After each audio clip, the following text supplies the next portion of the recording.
वक्फ board को लेकर लगातार सत्ता में और सत्ता के विपक्ष में भी जो है उठापटक जारी है। आपको बता दें कि जेडीयू के कई नेताओं ने जो है इस्तीफा दे दिया है। अब उम्मीदें लगाई जा रही हैं कि जिन लोगों ने इस्तीफा दिया है क्या वो राजद में जाएंगे या फिर जनसुराज में जाएंगे, क्योंकि वक्फ बोर्ड को लेकर जो है 2010 में लालू प्रसाद यादव ने भी ये बातें कही थी कि इसको लेकर एक कड़ी कानून बनाई जाए। वो वीडियो भी है जो सोशल मीडिया पे तेजी से वायरल हो रहा है। वहीं दूसरी ओर एनडीए की सरकार की बात करें तो एनडीए की सरकार ने वक्फ संशोधन बिल को लेकर जो है वो पास कर दिया है। यानी एनडीए में साफ तौर पे देखा जाए तो मुस्लिम समाज के जितने भी बड़े नेता हैं कहीं ना कहीं इस चीज़ से जो नाराज हैं। तो अब देखा ये जा रहा है कि क्या जो नाराज हैं वो जनसुराज में जाएंगे या फिर क्या कुछ कह रहे हैं। इसी मुद्दे को लेकर जनसुराज के नेता मुन्ना जी क्या कह रहे हैं, सुनिए। 15 साल को मौका मिला, इसलिए मैंने कहा कि जो बदलाव रैली है वह रैली सिर्फ नीतीश जी को रोकने के लिए नहीं है। नीतीश जी को रोकने के लिए क्यों है? क्योंकि बिहार की जो भ्रष्ट शिक्षा व्यवस्था है, भ्रष्टाचार है, अफसर की मनमानी है, जो पेपर लीक है, जो लॉ एंड ऑर्डर है, उससे लगभग 19 साल से जनता एक तरह से आजी जा चुकी है। लेकिन जनता के पास विकल्प इसलिए नहीं है। 15 साल पहले लालू जी को जब मौका मिला तो लालू जी और उनके पत्नी और उनके बेटा को तो वो और भी महाभ्रष्ट है। इसलिए ये बदलाव रैली सिर्फ नीतीश जी को हटाने के नहीं है, बल्कि ये बदलाव रैली जो विपक्ष में बैठे हुए भ्रष्ट लोग हैं उसको भी रोकने के लिए है। इसलिए जनसुराज सही विकल्प। तैयारी तो कब से चल रही है, ये उसमें एक पड़ाव है। सर क्या जनसुराज है? सर शक्ति प्रदर्शन है, जनसुराज का क्या शक्ति प्रदर्शन है जी? जनसुराज क्या इस रैली के माध्यम से अपनी शक्ति प्रदर्शन करना चाहती है? हम शक्ति प्रदर्शन नहीं करते हैं, हम जनता को जगाने का काम करते हैं। तो इस रैली के माध्यम से हम बिहार की सारी जनता को जगाने का ही प्रयास कर रहे हैं।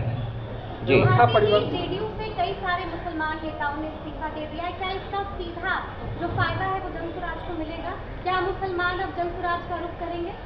हम तो उनसे हमेशा से ही कहते आ रहे हैं कि अगर आपको विकल्प चाहिए तो जनसुराज के पास है, जनसुराज के पास ही है। और किसी भी दल ने उनको केवल यूज़ किया है। जो समझते हैं, जो समझदार हैं, उनके पास अभी भी वक्त है कि वो जनसुराज का साथ दें और बिहार में जो व्यवस्था परिवर्तन होने वाली है उसका हिस्सा बने। करीब 5,000 एक सेकंड ये करीब 5,000 बस, 50,000 से ज्यादा छोटी गाड़ियां और 4 ट्रेनों को आप लोगों ने जो सूत्र बता रहे हैं, तो ये जो सब में जो इंफ्रास्ट्रक्चर से करीब 2.5 लाख लोग के ही पहुंचने की संभावना है। आप लोग 10 लाख का नंबर ही कह रहे हैं। वो तो आपने अधपका चीज सुना है। जो पूरी चीज है उसमें ये नंबर बहुत ज्यादा है, क्योंकि जो बस और ट्रक और जो भी आपने कहा वो बाहर से लोग आ रहे हैं। पटना तो खाली नहीं है ना, पटना जिला में लोगों को बस से आने की जरूरत नहीं है। तो 50,000 कहाँ ट्रैफिक कहाँ कैसे संभलेगा सर? समस्या वो तो हमने से तो खुलने का परमिशन आप लोगों को नहीं मिला है। वो मिल गया है, सारे परमिशन मिल गए। मैं चाहूँगा कि मुन्ना जी इसके बारे में कुछ कहें। मैं थोड़ा क्लियर कर देता हूँ। लोगों ने पूछा कि क्या जनसुराज का मुसलमान वोट आए, तब तो ये तो मुसलमान समाज के लोगों को भी तय करना पड़ेगा वो किनके साथ उनको जाना है। एक तरफ नीतीश जी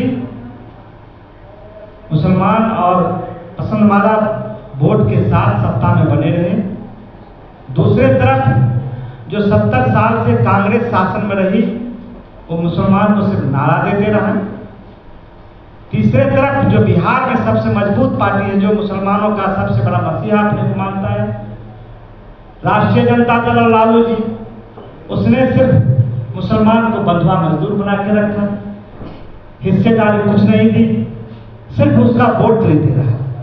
तब उनके बच्चों के भविष्य के बारे में कुछ नहीं सोचा। तब तो मुसलमान समाज के, चूंकि वो उसका उतना ही देश में योगदान है जितना यहाँ हिंदुओं का है। मुन्ना जी, समरीन का सवाल ये है कि जो लोग इस्तीफा वहां से दिए हैं उनके लिए आपके दरवाजे खोल दिया। ये लोकतांत्रिक पार्टी है, हर अच्छे लोगों का यहाँ स्वागत है। जो भी लोग यहाँ अच्छे मन से सही मन से आए हैं उनको यहाँ मौका दिया जाएगा, यहाँ नहीं है। एक दूसरी बात आपने कहा संख्या के बारे में, तो मैं आपको बताना चाहता हूं रैली ऐतिहासिक है। वह सिर्फ एक रैली नहीं है बल्कि बिहार के नवनिर्माण का एक मजबूत कदम है।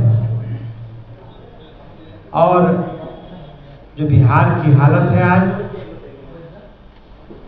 जो बिहार बदहाल है, बिहार में पलायन, भ्रष्टाचार, बिहार का शासन व्यवस्था, बिहार पूरे देश में सबसे गरीब राज्य है। बिहार के में जो शिक्षा और चिकित्सा है उसकी हालत जो बदतर है, जो भ्रष्ट व्यवस्था में जो पेपर लीक से लेकर तमाम चीजें हैं, जो बिहार को बहुत पीछे छोड़ दिया है। और बिहार में लगातार करीब 35 वर्ष से 15 साल जो जंगल राज था वो, और करीब 19.5 साल एनडीए में भाजपा, जदयू और राजद। तो जंगल राज था, दूसरी तरफ करप्ट और शासन ड्रिल शासन है। तो आपने देखा कि जनसुराज की ओर से भी स्टैंड कहीं ना कहीं क्लियर है कि जो लोग इसमें आना चाहते हैं उनके लिए स्वागत है। अब ऐसे में देखना ये है कि जो नाराज नेता हैं सरकार से, क्या वो जनसुराज का दामन थामेंगे। कैमरे पर सहयोग कर रहे समर कुमार डे के साथ सितेश सिंह की रिपोर्ट पटना से।